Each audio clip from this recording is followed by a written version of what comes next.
What's up, guys? I'm KBHD here, and just got back from sunny California, where we spent some time with possibly the busiest man alive, Elon Musk. But he was super generous with his time, and we did this sort of a sit-down chat at the Tesla factory, and then also did a sort of a factory tour, which will be a separate video coming soon. But a ton of things we could have talked about since we were at Tesla at that time. Basically, our topics ranged from talking about Tesla products to our love for Tesla to tech and the future, all wrapped into one. So this is that chat. Thanks for watching. Enjoy.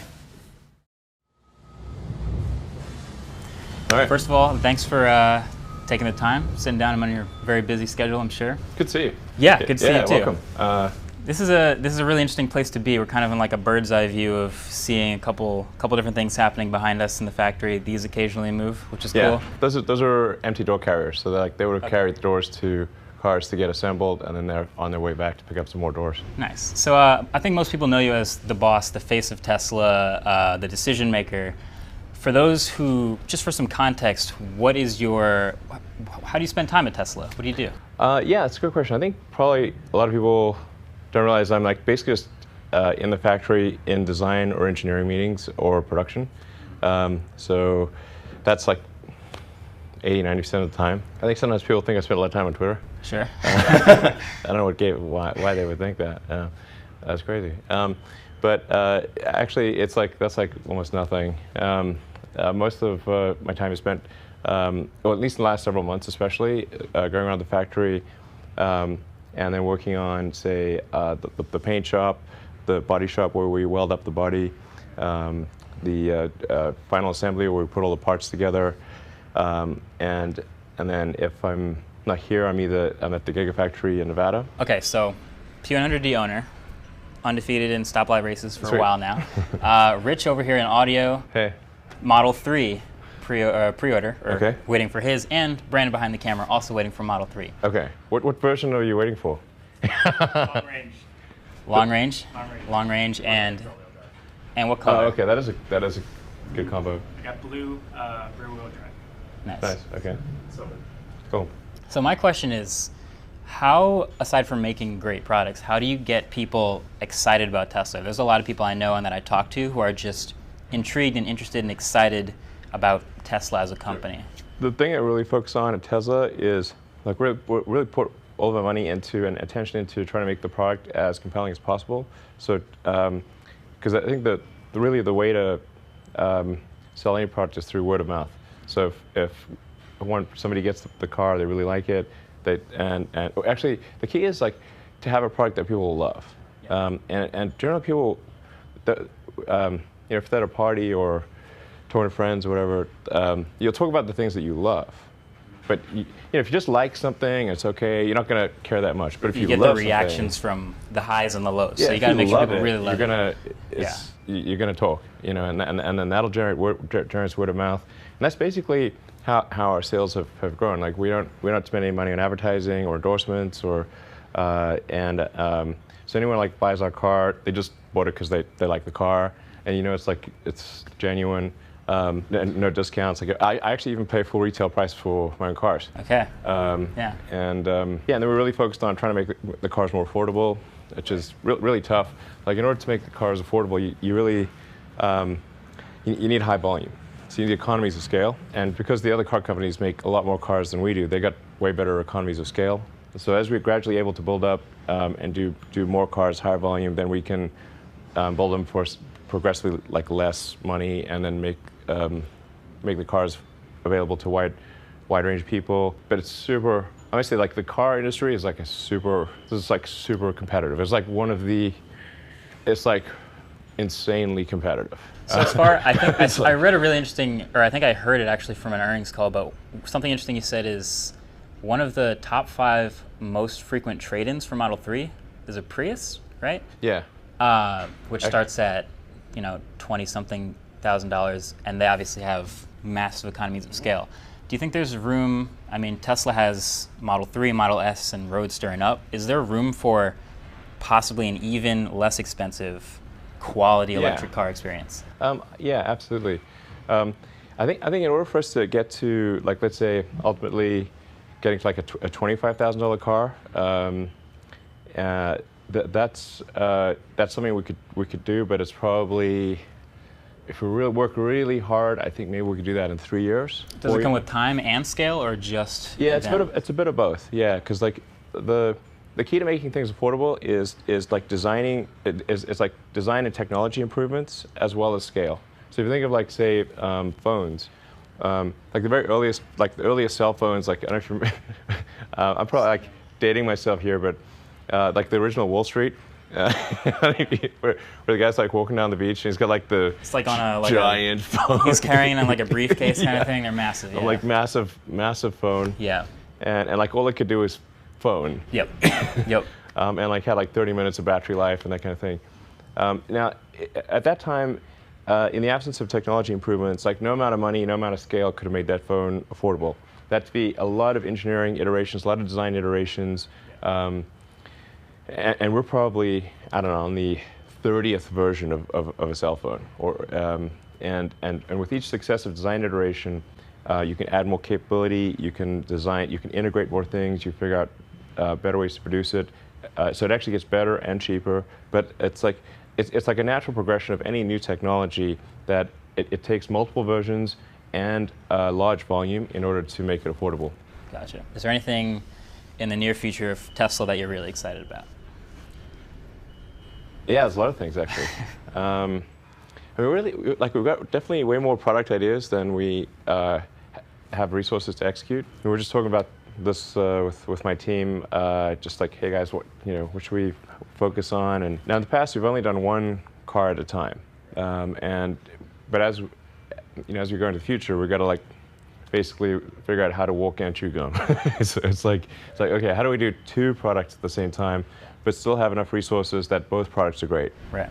And so we're gonna try to do two products. One of them for sure is like the Model Y, sort of compact SUV, comparable price point to the Model 3. Then there's the Semi, the pickup truck, and the next gen Roadster. Yeah. Like a next gen Roadster is kind of like dessert. We got to talk about like, that. Yeah. It's super exciting, but it's like, and I think there's definitely some value to doing it to show that an electric car can be faster than a gasoline car in every way. Yes. So I think there's like, because there's sort of like a halo effect of the gasoline sports cars, because like in terms of top speed, they still have the best top speed. Yeah. So that halo effect that I was gonna, basically every metric possible seems like really ambitious. Like there's a lot of things that people like me kind of accept that, like I love my electric car, but I know it's not going to put down lap times 30 laps in just because there's restrictions. Exactly, we got to work on that. Yeah. In fact, I was actually, I was just talking to the team. I was like, I think we got some headroom there. Yeah. Are we going to talk about track mode? Yeah, sure. Yeah, because I had a very short experience with track mode with Model 3. Okay. Yeah. So obviously Roadster is going to be, that halo car. And if we're confident it's going to be an amazing car, I hope it's that car to beat, essentially. Yeah. But then bringing track mode down to Model 3 brings that fun experience to a lot more people, that higher volume. Exactly. Yeah. So it's kind of like, we're like basically a bunch of nerds here. So obviously, I don't want to give it away. Yeah. But so with track mode, we want to open up a lot of settings. So like you can adjust settings. And it's kind of like an expert user mode. And you can sort of adjust traction control, adjust like battery temperature, brake. Like you can basically configure a bunch of things, and we'll tell you like, hey, if you do this, it's a bit risky. Like you're gonna wear out your brakes a little sooner. It's like you might blow a circuit. But like it'll be clear, like this is the risk that you're taking. Yeah. It's kind of like if you have a graphics card in a computer, you can like go in there and you can change the settings and you can like overclock things. Yeah. And like but So it's going to be all of that will be in track mode, and you'll be able to see that and mess with it. Yeah. That's cool. Yeah, it'd be cool, and you can like try different things and. Word. It'd be fun. A little more on Roadster. Because I made a video about it just after the event. I was sad I couldn't be there, but I'm a day one deposit because I was that excited. Okay. But I was wondering after you made that announcement, one, you said, I think I quote, plenty of space. What does that mean? Oh, you mean like it won't be cramped inside. Like basically, if you're a tall dude, you'll be able to sit in there. How tall are you? 6'1.5". Okay, so I feel like if you're comfortable in there, a lot of people will be. Yeah, and then like my brother's 6'4". And is he comfortable in it? Yeah. Okay. Yeah. All right. And Franz is like 6'3". I don't know. He's pretty tall. And then my other question was the side mirrors. This has been a theme in the past with prototypes and cars that we've seen before they come out. They don't have mirrors. Regulatory, they have to have mirrors. Is there an advantage to not having mirrors, or is is it just aerodynamic, or is there more to it? Now it's actually surprisingly how the mirrors, particularly at high speeds, can have quite a big effect on the drag of a car. They're like little air brakes, basically. Like typical car side mirrors reduce a highway range by around 5%. Wow. Yeah, it's pretty intense. You can see in a wind tunnel, like you can see, when you see like the sort of smoke trails in the wind tunnel, you can see just how much. Yeah, they're just like air brakes. To be aerodynamic, you actually want kind of like a teardrop shape. So it's like it doesn't end in like a bluff, right? Because it creates a low pressure zone behind the mirror, and so you'd have to like have a kind of almost like a cone behind the mirror, or blend it with the body or something like that. Okay. So it's like they're actually surprisingly draggy. Now, a manufacturer is required to have side view mirrors, but I believe that the owner is not. Like I think you're like. Okay. You can modify things, like at least in the U.S. you can, if you, the owner can modify things. The rule is about manufacturing, not driving. Very much about manufacturers are very tightly constrained. Okay. And it's actually one of the things that makes it very hard to make a car that looks good and has a good performance and aerodynamics and everything, because there's like you got all these constraints and there's so many rules you need to follow. So it's very challenging to make a car look good. My other question about Roadster, the specs are insane. They're ludicrous, some might say. Yeah. So the Plaid, even. The only thing beyond ludicrous is Plaid. So 0 to 60 in 1.9 seconds, but more importantly, I was interested in is the 200 kilowatt hour battery and the 600 plus mile range. Are these numbers assuming an improvement in available technology by 2020? Or are they something you can achieve now but don't have the manufacturing capacity to, or is it somewhere in between? Yeah, so think of it like basically it's like two Model S P100 packs. Yeah. But you're really just doubling the internals, the cells inside. So there's like a lot of stuff that's related to the pack and the packaging and the safety and all that sort of stuff that is not related to the cells. So you can double the number of modules inside, and it would still be like maybe an 80% increase in the volume of the packs. Like the floor would get 4 or 5 inches higher if it was current technology. So, but we think we'll probably get another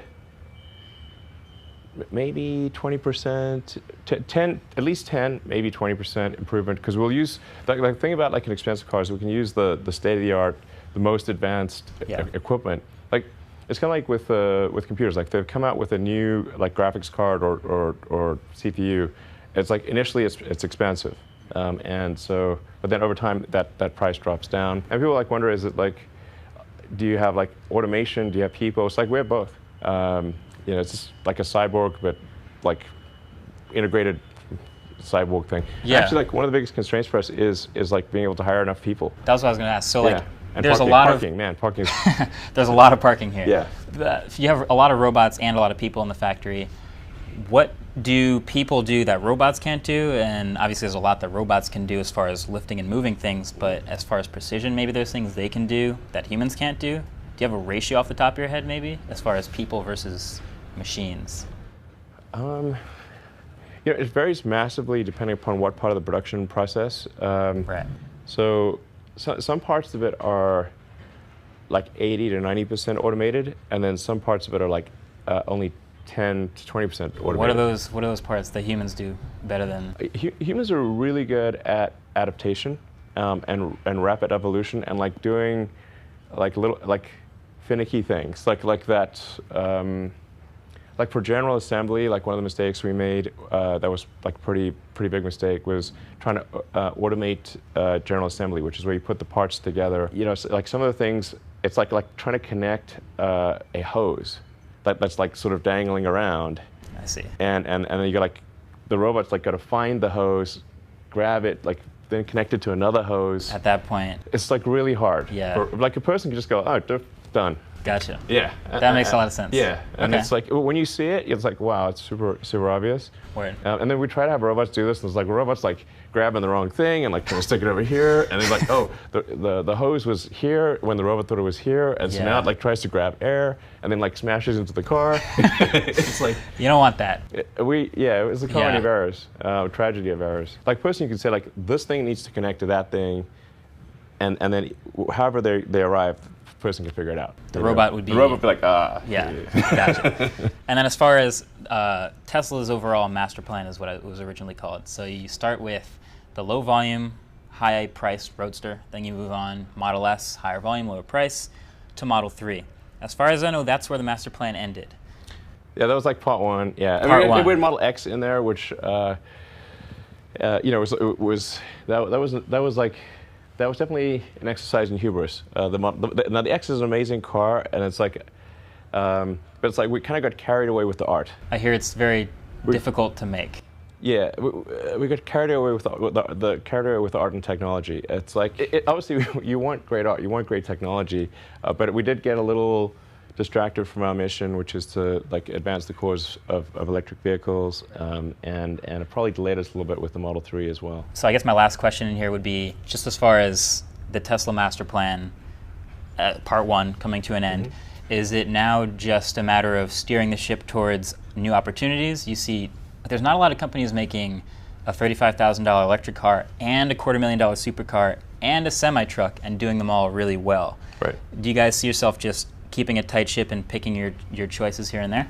Yeah, that's why what I was saying earlier, like it's a tough strategic call between focus and like wanting to do a bunch of different models. Like I think we want to try doing two at the same time. Like so we've only ever done one at the same time before. Do two, and then if we get that. If we're good with that, then we can just try doing 3 at a time. Like a lot of the other manufacturers, they'll do like 12 at a time. Yeah. You know? So they're way bigger than us. Word. Awesome. Yeah. Well, I wish you the best of luck with it, and thanks for taking the time to sit down. Yeah, thanks. Thank you. All right, cool. Appreciate it.